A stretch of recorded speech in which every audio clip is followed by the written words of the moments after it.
Ever since grad school, when I remember in business school 20, 25 years ago, this whole notion of the importance of data-driven decisions being pondered into our heads, what I observed is that while executives understand the challenge, all of us often struggle to use the data, including data that we're already sitting on, to make those good decisions. And this is true even on the plant floor. And sitting where I am today, as I look at more and more data coming online, thanks to technologies like ours that's powered by I think this is becoming a more interesting place. I guess almost a different way of saying it's becoming harder and harder for all of us to do that. And when I think about where some of these challenges might be, some are obvious. It's like you got too little data in some places, you got too much data in others, you got the wrong data, the right person looking at the wrong data, the wrong person looking at the right data, and people not quite fully trained to know what to do with that data. But I think what's less obvious is how do you put together, how do you operationalize the use of the data? How do you provide structure so that we can actually drive the impact that we know is sitting around there? And that's really what excites me today to be digging into. And to help us think this through, we've got some fantastic panelists joining me. Alex Bredemis, who's the Med Smart Factory leader at Deloitte, has tremendous cross-industry experience understanding manufacturing methodologies, what Industry 4.0 can do.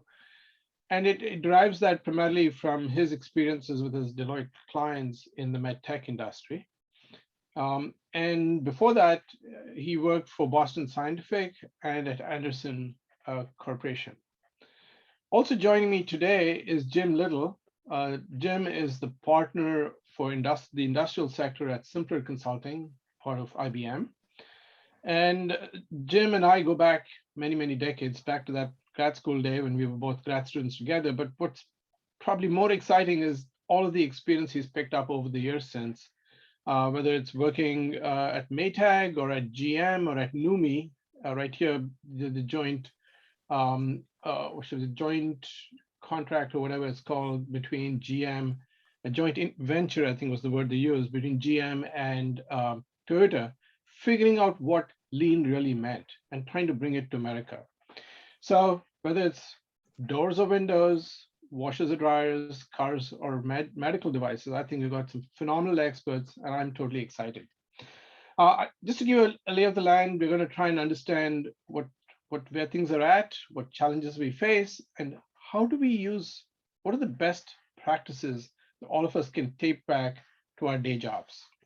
So before we jump in, there is a disclaimer I need to put on the table here, which is both Alex and Jim speak for themselves, not for their companies, and therefore do not reflect the views and opinions of their respective employers. With that, let's roll. Alex, Jim, welcome. Oh, thank you. Pleasure, like I said, to have you here. Just to set a little context here, if I think back to Frederick Taylor and his book, The Principles of Scientific Management, circa 1900, actually manufacturing has been replete with data for many, many decades now. Almost say context complete data. But I think probably one of the challenges we're dealing with right now is pen and paper charts don't quite scale. And when I look at what Industry 4.0 is doing, it's helping. We're producing a lot of data, but feels to me that we need to put together some sort of a map here so people can traverse an Industry 4.0 journey. What data do we need? What data do we have to collect? How do we analyze the data, and how do we put it in front of people so they can actually make decisions? So with that as the rough framework here, I just thought I'd get this ball rolling, saying the question, what's the status quo today? What do you folks see operations teams and leaders doing and needing to do? Who wants to go first? I'll jump in with that, but thanks, Prasad.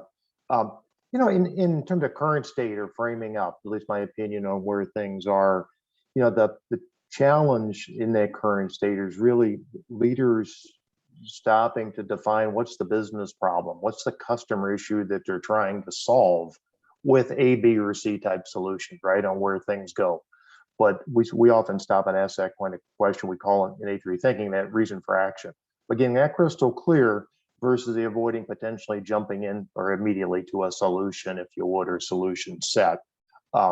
Second dimension around that I would build from is really then once they've got that, the idea around solidifying their base of core competencies before this next level of 4.0. I've sometimes categorized it a 3.0 or 3.5 or whatever the term might be. But the idea of readiness with basic problem solving, people engagement that are then enabled by the insights that are generated. And then, the piece around being daring to dream, seeing a vision big enough of what could be with the possibilities that they bring in. And some, like myself, in many cases, you're limited by, we only know what we know, right? In that idea of what could be beyond that as one of those challenges we see sometimes in opening the aperture. But I would say those are some of the status quo characteristics I'd put in play. Alex, your perspectives from your clients? Yeah, so when I think about the med tech industry, it's always an industry. There's been a lot of data for quality and regulatory requirements collected. It's historically was mostly on paper, and more it's being digitized. What I see is that there's a lot of different kind of islands of data in operations. There's different manufacturing applications that have are collecting different pieces of data. And in a lot of places, it's not well contextualized together to create an insight for somebody to do something. It's nice to have that data, but there's still a lot of work that goes into pulling data from multiple systems to try to solve an engineering problem. And that's where I think that next step is going to come, is to really contextualize that data and automate some of that intelligence and kind of serve up the solutions. Yeah, I like the choice of word contextualizing, because I think that's something we'll come back and touch upon later on. The quality person needs a different representation of the data to given his or her world, as opposed to an industrial engineer. So totally get that. So I think, Jim, you touched a little bit upon this, which is how does leadership buy into this? Because when we go out and sell, it's become clear to me that I need to be talking both to the leaders, even as we're talking to the line associate on the plant floor. So where does the leadership fit into this journey? Yeah, I would characterize, or caution around, the leadership needs, I believe, to understand the what of technology that can be brought to them with data and insights and analytics and augmented, et cetera. The how, I found, they're typically less interested from the leadership standpoint. From a technologist perspective, we can often lead with the features, if you would, but we're conveying to the leadership the business benefit, the customer benefit side of the equation that happens to be solved by the technology. That kind of piece, I think, is one of the effective keys, is sometimes missed in connecting the dots or helping the leadership connect the dots on their journey toward this next level. So are you suggesting then that they need to be focused on the value and less on the execution side of it? In other words, give somebody the charter to run, saying the blessing of the charter to run? At the senior level of an organization, absolutely, right? People that are going to implement it obviously need to understand the how and connect it and so forth. But depending on the audience, and audience specific, I would say. But because the topic is, in my opinion, so new, so broad, it can be overwhelming if not brought to the level of the so what for the decision makers around what's my business, what's my customer benefit from this, instead of the bells and potentially being soaked up into the bells and whistles. It's funny when I think about the Kaizen event, part of TPS is you actually bring the plant leadership to the floor at the back end of that, right? It almost seems like an implicit way of saying, I, as the leader, am interested in every bit of work that you do on the plant floor, because that is my job. Mm-hmm. How does that work in the digital world? So, I mean, we've seen, digital Kaizens, digital Gemba walks. Of course, with COVID, people have had to get creative. I've seen it in a few different ways where, taking 3D scans of a shop floor and then virtually walking through the shop floor together as kind of a Gemba walk, as well as through, basically a robot that rolls through the factory. And and of course that leadership involvement and kind of showing up, and it's really about the presence and the presence on the shop floor gives them the insights, but then also shows that they care and the buy-in and support for the continuous improvement work going on. So that's what I've seen here in the short run. So what the threads you've kicked around right now, as I think about them, are common to most industries. Mhm. Right? This leadership and this manufacturing and this industry 4.0 data coming, this broad concept. Do you see any differences between verticals? I can't say that I have. I mean, at the principle and the core, sure, the execution, whether it's discrete or processor, et cetera, but when we boil it back through a lane or TPS type of lens, principles are principles is the position I would offer. I think from a lean principle perspective, you're right. Obviously, both medical devices and automotive are discrete.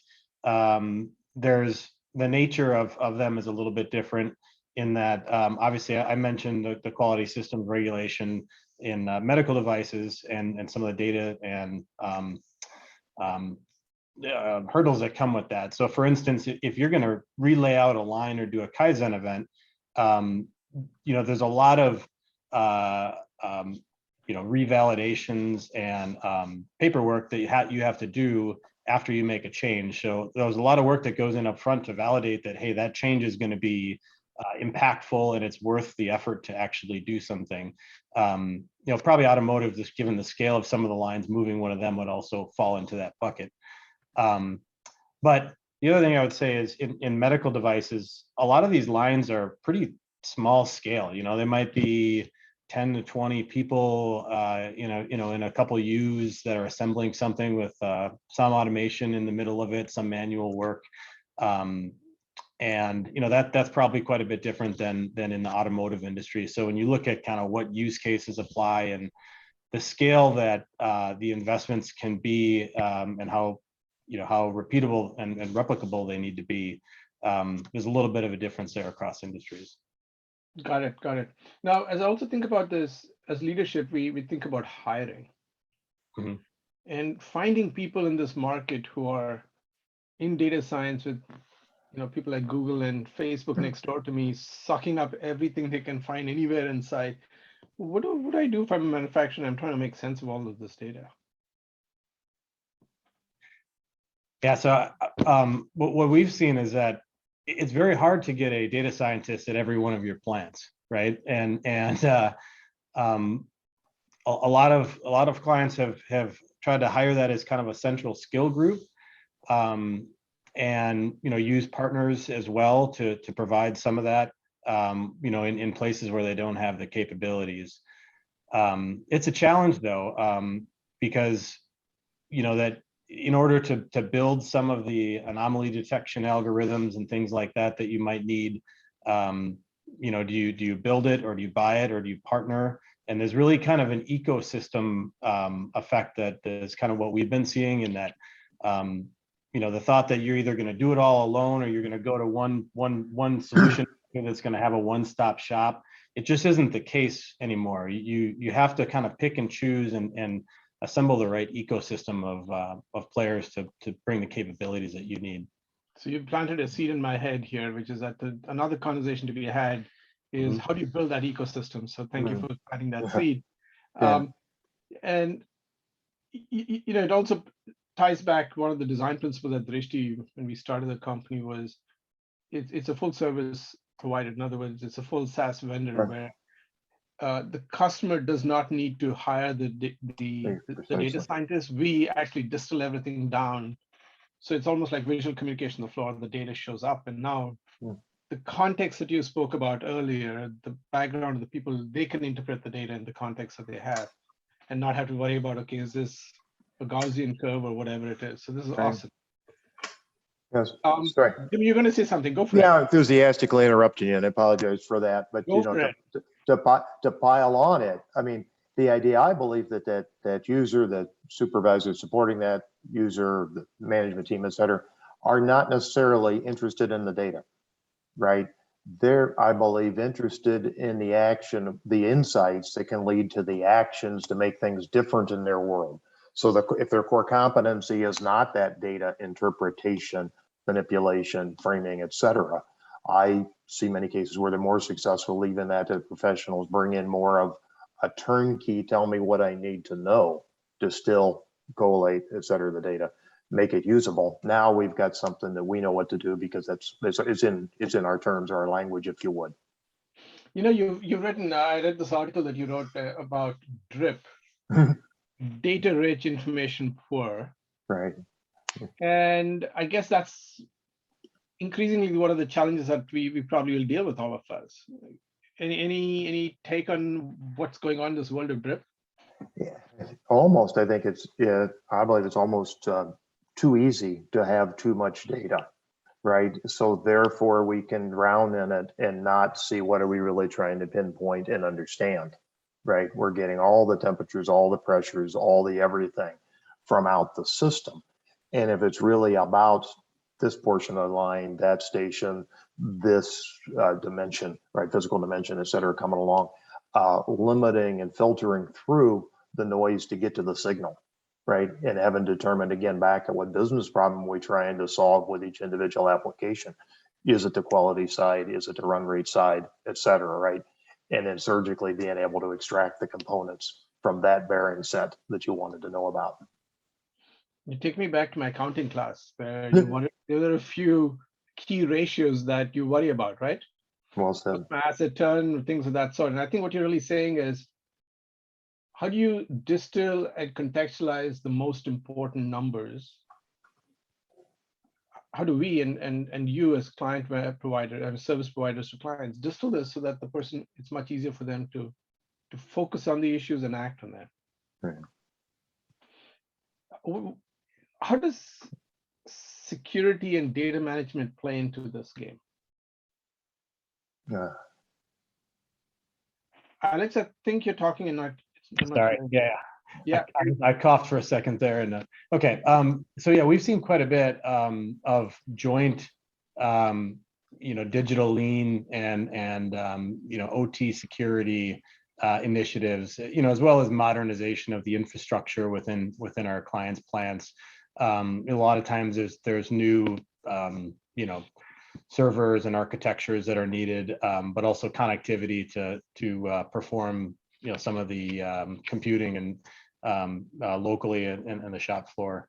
But securing your sites is critical as you start to connect assets and expose them to the network and their data to create some of these solutions. Yeah, I guess these are the fault lines, right? This is what one needs to keep track of. If one doesn't catch these little issues, things just fall apart there. So, so if I start, I always think of manufacturing as a manufacturing system. Mm-hmm. Even though many solutions are now sort of run at a point level, if you don't have that system view, you're not going to get anywhere. Right.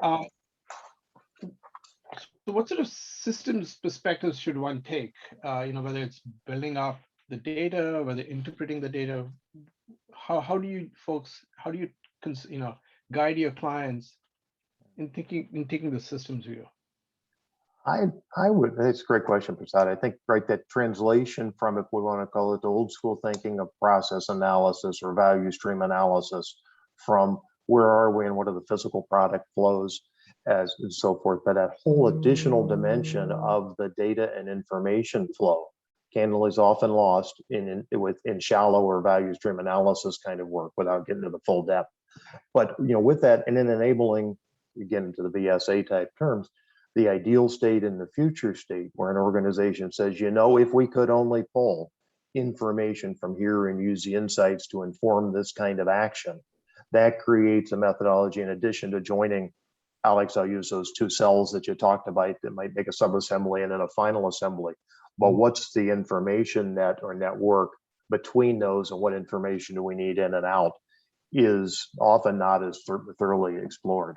So I think turning that whole page another dimension just as deeply on the future of information flow is a vision is created, forms a system, and then you act against the individual point solutions that within it. But doesn't the value mapping process actually force you to think about physical and information flows? So what's the gap there? If, in my opinion, if done properly and very diligently, I think it can often be done at a light level, and organizations don't dream deeply enough or create an ideal or a future information flow beyond technologies that they currently have, for lack of understanding, what the 4.0 frontier might have available for it. I think, but correctly done right, absolutely. Got it. So what you're saying then is the tools to think it through exist. The discipline to execute it might not. Right. I mean, I can give an example. We used a value stream mapping approach to creating a future state, design for a plant, and the whole process took, both kind of from a value and lead time and information flow, but the whole process took, maybe 3 months, and to get through that. There's not a lot of appetite to do that too many times across your organization. So that was, I think that it's like you said, a lot of times it's easy to take a shortcut and say, well, what's the solution that I can plug in there? But really you got to see, well, what's our current state? What's that future state? How can I change that? And then what are the capabilities that I need to be able to do that? And it's going to vary by plant. It's going to vary by line. By line, exactly. Yeah. Yeah, it's funny, when we talk to our customers, everybody wants to be a Toyota, but there's a journey to getting to be a Toyota that often is lost there, right? And that's the reason why I think working through these system level issues, thinking about the right data, putting the management processes in to support that thinking that you were talking about, Jim, I think are super critical for all of us to be thinking about as we go forward here. And perhaps this is where the leadership team, I'm curious to get your take. This is probably the kind of vision that you were talking about earlier, saying this is what the leadership team has to lay out. We give you the space to take the time to get it right. Is that something you see leadership teams doing, or are they more focused on I need the 2% reduction or the 10% reduction? Go. Both, and that's an ambiguous answer, but the idea of, I think, setting the vision that asks for the 50%, right, in that big, hairy, audacious goal kind of thing that doesn't allow the group to do it the way they've been doing it, right, and put that challenge as well as the vision, and then keeping enough latitude for the group that's actually doing the work to do it, right, is that careful balance within that challenge. So I want to sort of just start moving a little, thinking to the future. And I think, Alex, I think it was you who mentioned a hybrid Gemba, I think it was. Yeah. It caught my attention. So tell me about what a hybrid Gemba might look like. Yeah, so I mean, a Gemba walk, typically you'd go down to the shop floor, go to Gemba and engage, it's about engaging with the people. It's observing the current, the current pain points and issues. And one example is it was done digitally with a robot that rolled through the plant. Of course, it had a chaperone, so it didn't run anybody over, but had a camera on it and was able to engage with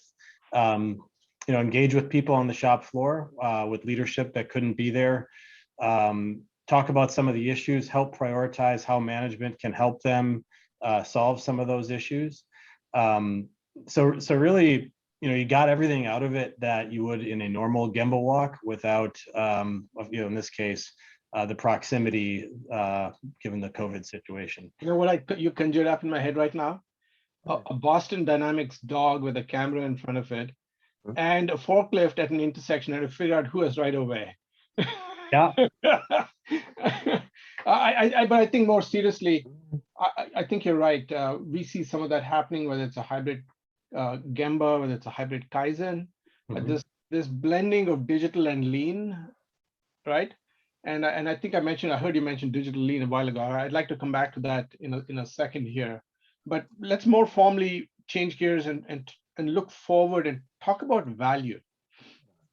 Because I've seen enough examples of companies testing out new technologies, new AI technologies, new data technologies. But the more I see this, the more I'm convinced that if that focus on a problem and the value created by solving that problem is not central to the exercise, we're all wasting our time. So might as well go home and take a nap. So I'm curious, um, how do we think about getting problem solving and data collection, insight creation, just that journey? Where is the value in all of this that you talk to your customers see?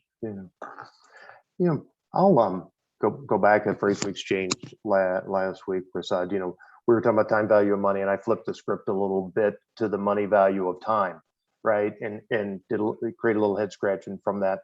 But thinking further about that, right? If you think, if I thought about this full continuum from when something occurs to when it's unoccurred or is corrected, right? Through that whole sequence, there's an occurrence piece, there's a detection, there's a reaction, and there's a correction continuum, right? And the more we can see that, have the data to create the insight on that front end, we've got a chance to greatly compress those first three stages. So the energy can be focused on the corrective piece at the back end more intelligently, right? Without guesses in other places. And when we convert that time into how many continued pieces of scrap did we produce, or the unitization of the downtime, or the leakage that could even get into the warranty system, and begin to run math against that, and we can turn it into the understanding of what the business case is for the time and the reaction, and even the proaction, right, on the front end of some of these things when we get the augmented level of predictability. So it's all about, I think, helping people see the negative effects of every second or every additional minute at a certain rate, the bad things occurring. Yeah, and on the back end of that, helping to solve the problem faster by, you mentioned there's, this combination of sensors or this output led to this issue. Well, the last time that happened a year and a half ago, what was the solution? What was the resolution? What was the engineering study that was done? Too often I see clients that they're solving the same engineering problem every year or two, because engineers rotate through and they forgot that somebody had dealt with this and wrote a report and it got filed away in a PDM system. So how do you make that knowledge collective, embed that in your in your solution so that the next time it happens, it gets served to them? I guess Intel took a crack at that, right? What do they call it? Intel Exact or whatever it was that they called it. Was the idea is that you have a similar system now, this feedback loop runs faster, yes, and therefore we get continued benefits in the long term, right? That is propagated across all the plants. So it's interesting. You talked about decision making there. How does this scale not just across a line, but across a plant and across the entire company? Are you seeing any of that happening right now because of this information flow and analysis? Yeah, absolutely. Yeah, but I would say maybe across, whether like processes, like kind of issues is easily scalable across. If into different equipment processes, requires a different set of information to data to insights, right? So it's spread on the same principles, but is different across, multiple operations for sure, where it goes, and each one's its own unique case, right? And in the user interface and what they're trying to solve with it and so on. So I haven't found it to be full, pilot, copy, paste, done. Yeah, they're definitely not so. And there's a lot of different types of assets that have unique problems. And, one client has 300 different of the same welder scattered around the world. And there's an expert at each site that's observing it. So how do you figure out the signature of that welder? Maybe it's welding something slightly different, but the failure modes are largely the same. And how do you embed them with kind of that base knowledge and kind of let them solve the 20% and serve them the 80% of the common issues? Monitor. Yeah, sorry, go ahead. And monitor it remotely and provide worldwide global support for a particular asset class. Yep.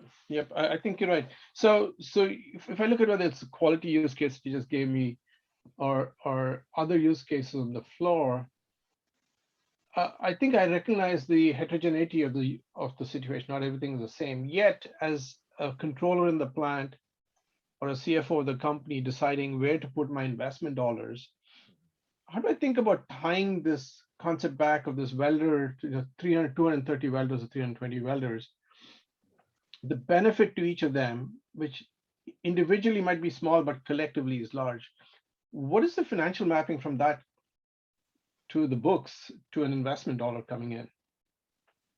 Yeah, it's not easy because a lot of times, especially in my industry, a lot of med tech clients are set up by particular therapy groups, and plants roll up into a division instead of a global plant structure organization. So sometimes these global opportunities are hard to negotiate, and because the benefit would scale across other groups.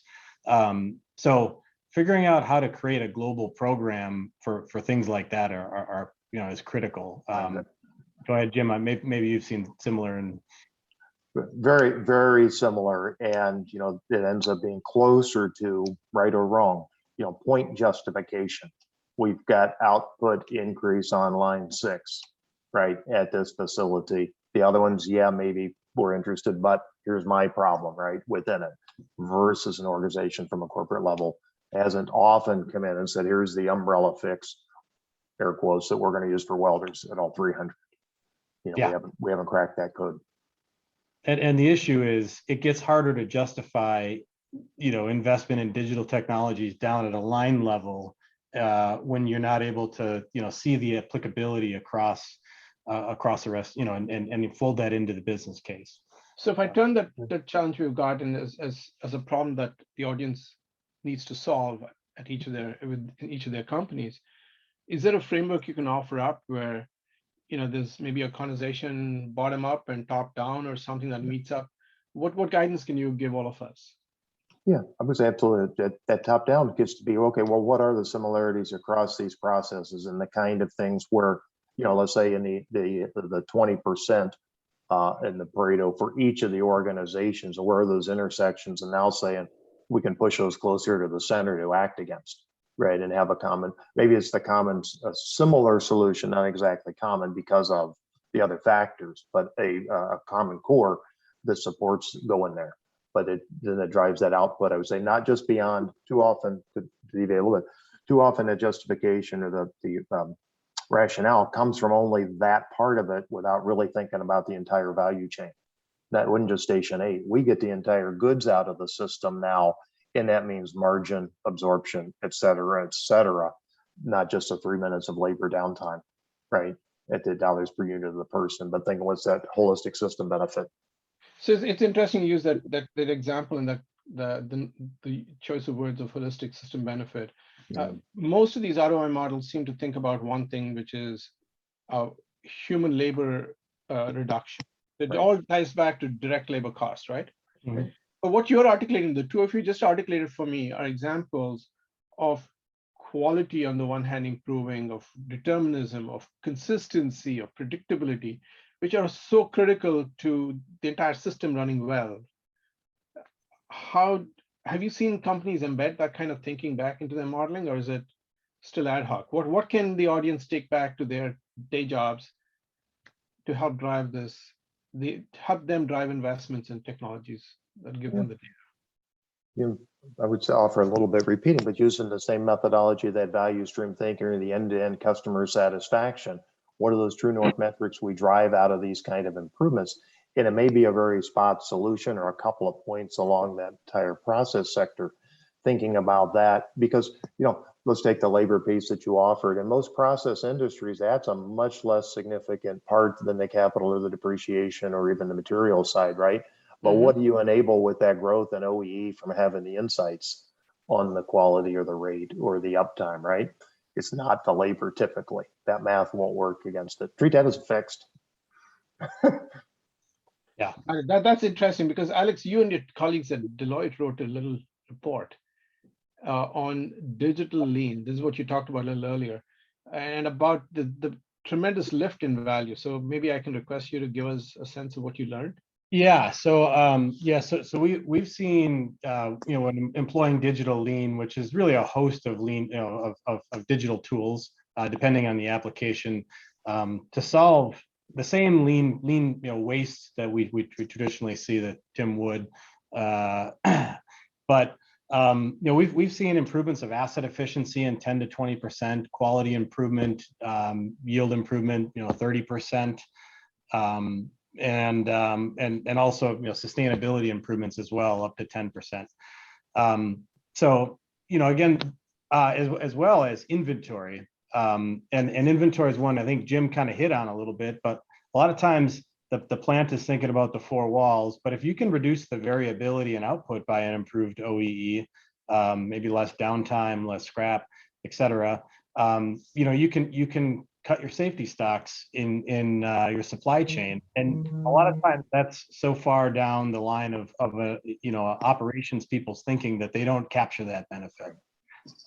And the other one I'd offer is in my industry, there's a tremendous cost if you ever have a warning letter or a 483 or even CAPAs and things like that are quality issues, and often that's difficult to put a dollar value on, but avoiding one of those is invaluable. So I've seen attempts to try to quantify some of that in the business case, but I would say it's always under clubbed because it's one of those like avoidance type things that I feel like doesn't get the attention that it usually needs. Yeah, it's like the CFO is stashing away 2% of cost of sales in case we need to deal with the warranty issue down the road, right?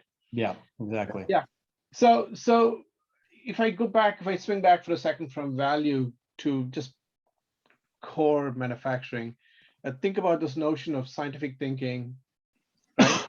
And I want to start looking at this in the context of your own customers. And I sort of want your help in thinking through how you would guide the audience today in using the core lean principles, problem solving. I think, Jim, you talked about A3 a few minutes ago, and talk about how some of your customers, your clients have actually done a good job of taking whatever data they've got, operationalizing it, and getting value out of it. Can you sort of walk us through the lean methodologies and the use of this in your customers? Yeah. Alex, you want to take a run or you want me to? Go ahead. Okay, yeah. I mean, I think a classic I could offer on the application, thinking about, let's say it is switching from a process to a discrete, and talking about a cycle time versus takt time, run chart, and how are the stations running, right? Individual operations.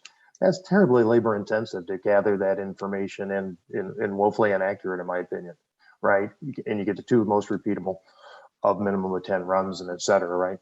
But enabled with technology and having hundreds or thousands of data points back to that and distilled down to where are those limits and controls, et cetera, around it, that's, just super rich for working into that gap analysis part. And the potential solutions aren't about all 72 stations. It's just about 3 of them, right? Where we've got the repeatability or we're shut the variability issue around why the cycle times are spiking and back and forth.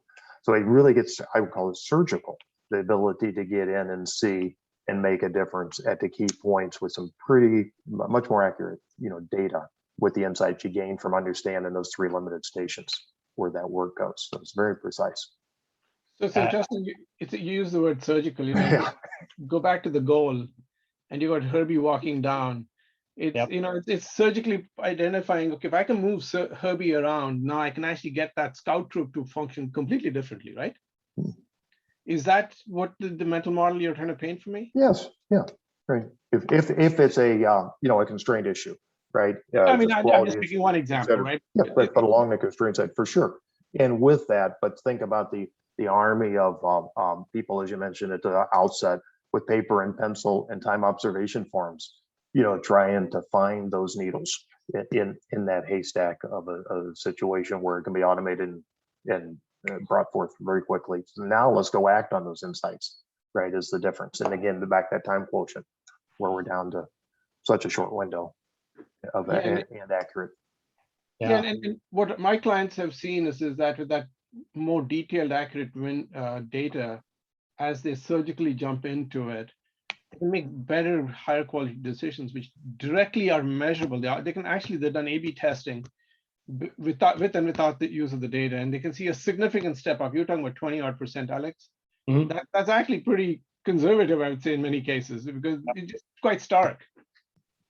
Yeah, I totally agree. And to add to what Jim was saying, even in the clients that have had some of the best lean programs that I've seen in continuous improvement programs, at best they've got a small group of industrial engineers for an entire plant, and they might do a Kaizen on a particular line, maybe once a year, maybe every other year for certain lines.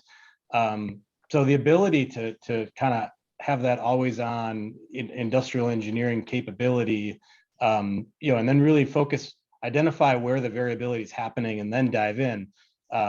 That's hugely valuable. Yeah, it's interesting. What happens at the line is replicated in the plant and replicated across plants. On a line level, you're trying to figure out what the constraint, which is the bottleneck, as an example. At a plant level, you're trying to figure out which lines are underperforming.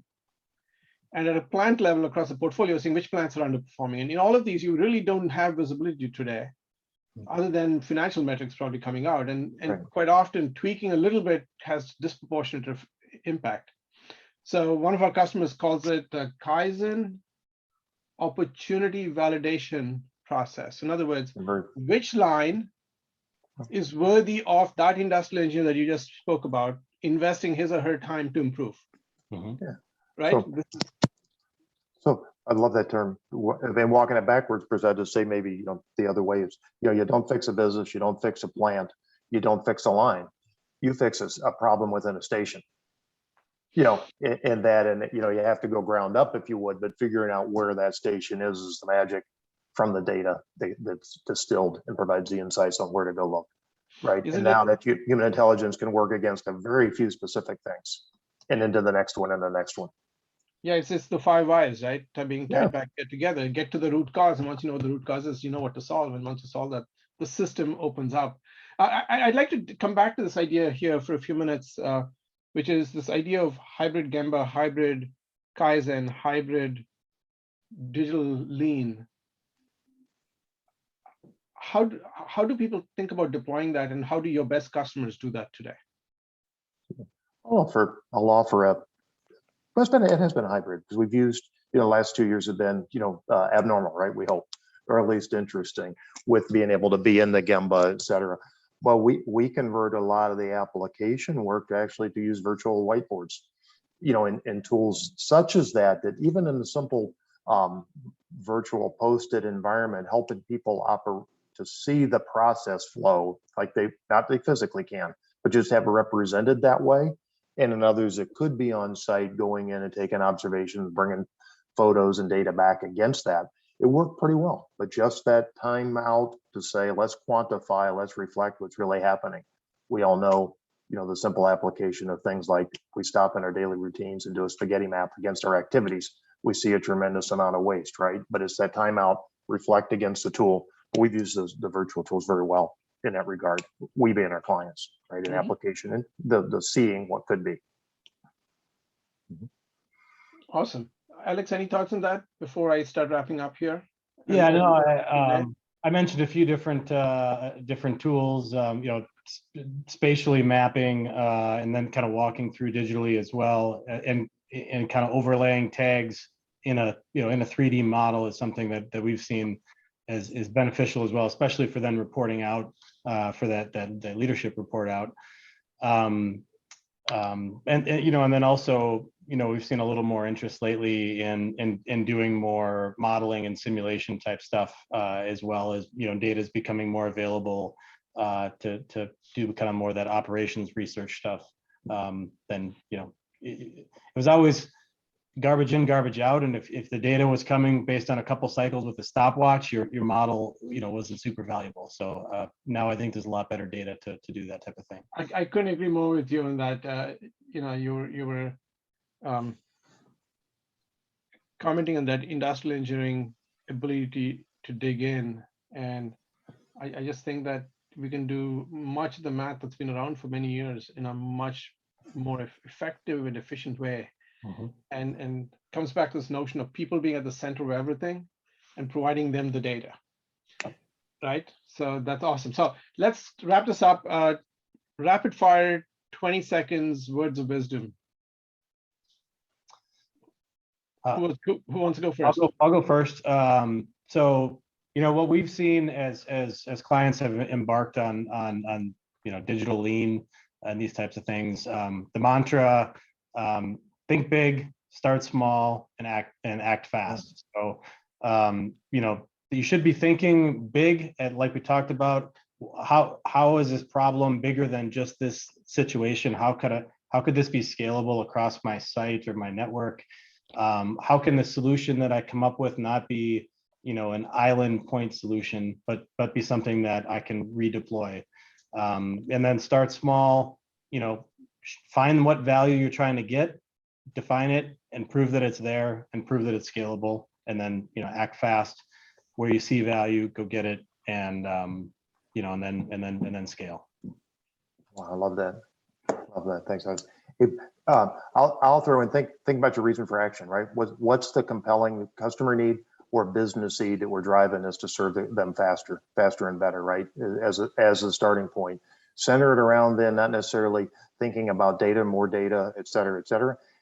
Data isn't the point of value add. It's the insights and the actions we can take that are the value that provides. So it's that conversion through those last two phases is the eye on the prize I would challenge keeping toward.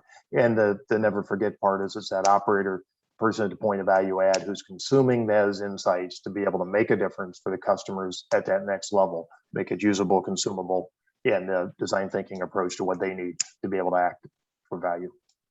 So I'm going to merge you two, and I'm going to toss my 20 seconds in as I just heard you on the fly. I think as an entrepreneur, I think anything is possible. So I'm going to suggest that to the audience and assume success. Plan for success as you think big, act small, plan for success. And you have seen lots of articles in the industry photo world about pilot purgatory and stuff of that sort. I think this thinking of success and planning for success, even as you're deploying for the first time, is the most critical thing that I might suggest to people, to the audience, as they think this through. Love it. Yeah. This has been fantastic. Erin, I know there have been questions coming along here. I had a half an eye out on them as they were coming through, so maybe I can request you to sort of. Yeah, absolutely. Thank you, guys. That was really exciting. We have a few questions now. If anyone else has questions, feel free to submit through either the chat button or the Q&A button, and we'll try to get to them before the end of our time here. So we have one from Gerardo. The question really is, he says that gathering information is good through new data technology, but the biggest challenge is interpreting too much information. So what would be the best way to guide leadership to link that data that's gathered to the lean principles to speed up process improvements?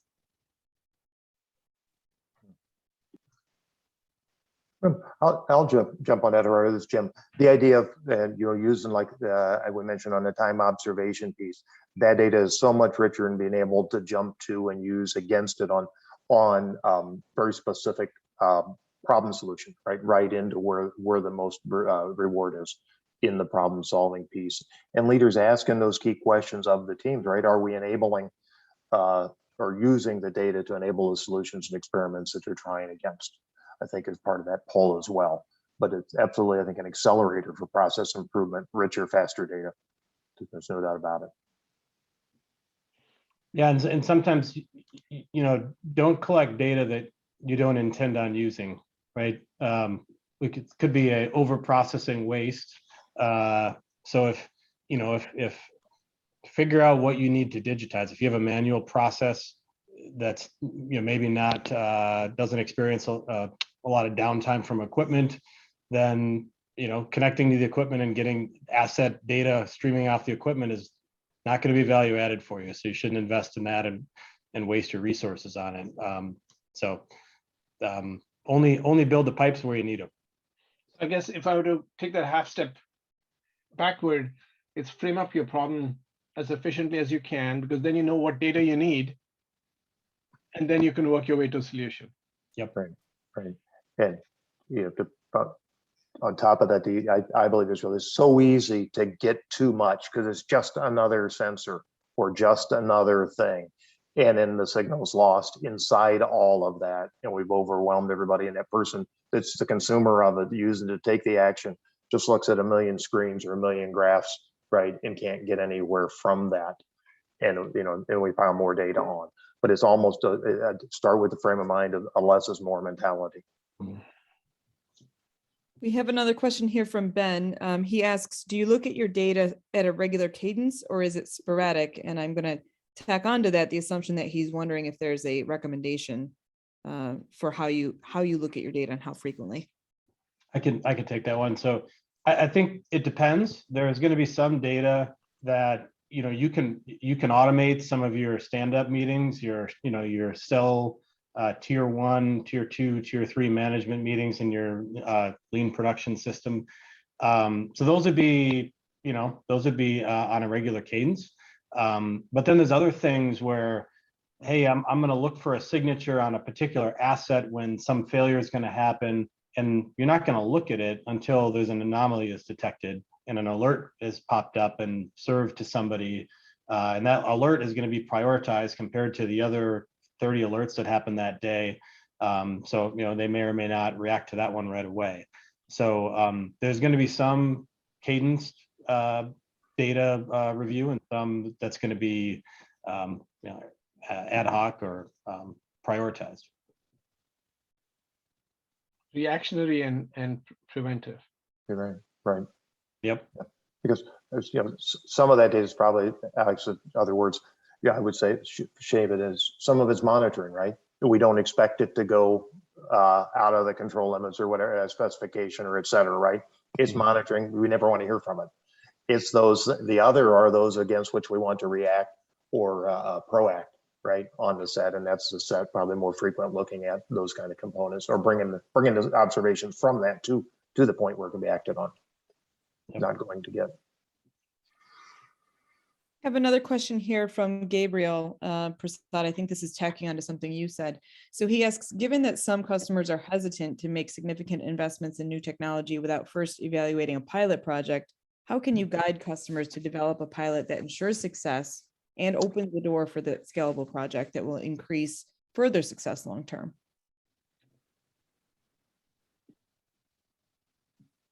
Who wants that?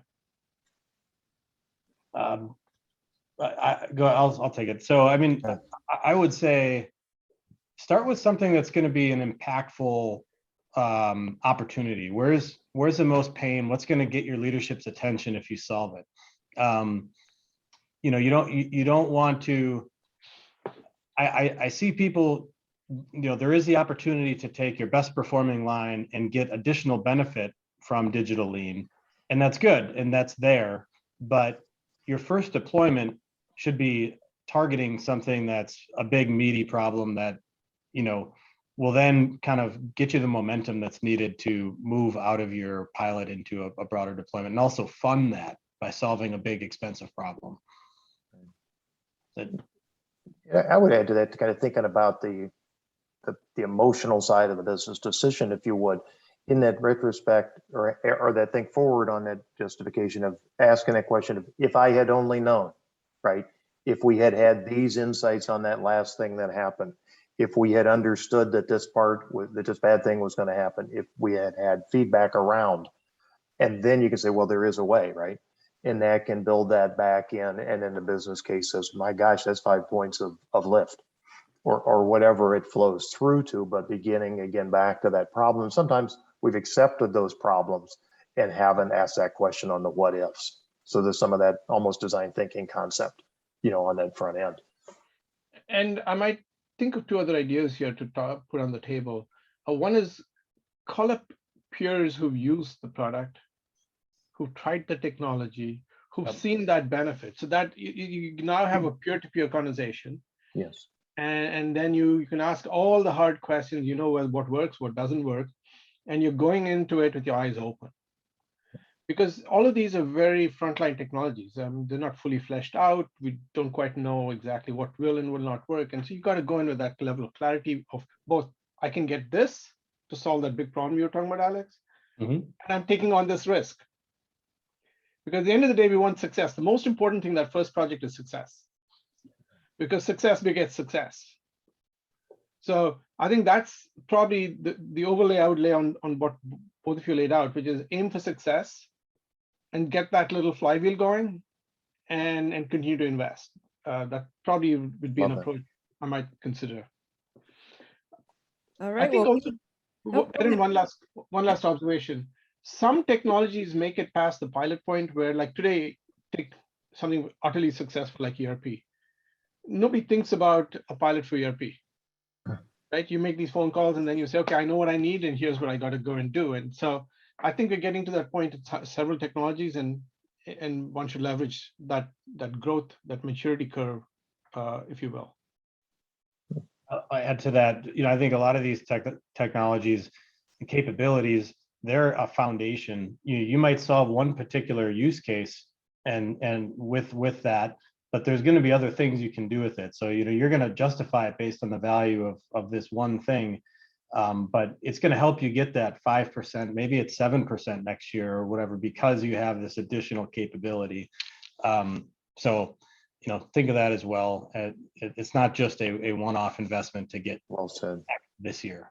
Yeah, it goes back to the conversation with the CFO, right? Erin, you're going to ask another question. I wasn't. I was actually going to tell you we are at time. So I appreciate everyone's time today. Appreciate you working through any technical challenges. I know we had a few folks who said they were hoping to join but couldn't today. So they are looking forward to the recording, which will be coming out after the session ends. So keep an eye on your inbox for that. And thank you again for joining. And to our panelists and Prasad, thank you so much for your time. This was really great.